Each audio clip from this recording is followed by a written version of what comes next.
Richard Weaver is a partner at PwC here in London and leads their capital markets team. A very good morning to you. This quarter is typically a kind of peak period, really, for IPOs. Not this year. Just what is going on in the market when you look at it? I mean, you've got to ask, just in these volatile times, who would actually go public? Well, I think that's absolutely right. I mean, volatility is the key for pricing. And when you've got buyers and sellers with a disconnect, not knowing where those prices are going to go, then clearly you've got a very damaged market. And what are some of the big IPOs that have been pulled recently? One I can think of, just the Spanish lottery. That was meant to raise billions, wasn't it? And that's been pulled. Absolutely, last couple of days. And that, very interesting, because as a business, that potentially very attractive to investors, good cash flow, had all the features of something you thought would go. So we have really a backlog of companies wanting to go public. I suppose the next few weeks will be critical. I suppose it's a lot about the confidence in this market. And if one or two have successful IPOs, the rest will jump on board, but everybody's waiting for somebody else to make the first move, right? Absolutely. People are talking, how can the IPO window opens, you need one or two good ones to come. Where that's going to come from, I don't know, but then you could get the floodgates opening. And what are the impact on companies that have planned an IPO and then pull back? I mean, what happens to them? Is it just business as normal, or is it actually a real shock to the corporate system? Well, I think that's a really good point, because for some of those larger companies, it's a heck of a management distraction.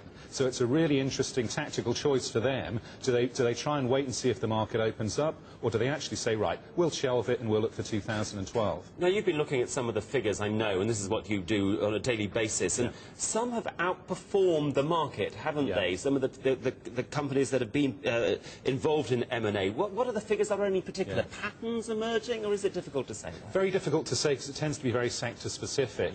The retail sector, often, particularly in the international markets, you've seen some good performance on the retail sector, some of those luxury brands. Otherwise, coming back to the UK, you've tended to see things tracking market sentiment more broadly. And any relief in Asia? I mean, China is slowing down a little bit, but still enviable growth in many companies out there. Yeah, interestingly, still a lot of caution in Hong Kong. So Hong Kong has not been a beacon of hope in the last couple of months. I think that's more a medium-term play in terms of people looking at the China growth story and how they can appeal to the Hong Kong market. And what's it going to take to get confidence back? That is the golden question. I think as an optimist, I'd look for a return to some market stability. Get rid of the volatility and a couple of good companies going. That seems the mixture that could get it right. And upcoming IPOs that may be in the system, what sort of things look attractive? What do you thinking? You know what, this is a deal that really could go through, or actually you can't really put your finger on anything at the moment because people might just withdraw? I don't think you put your finger on a single company.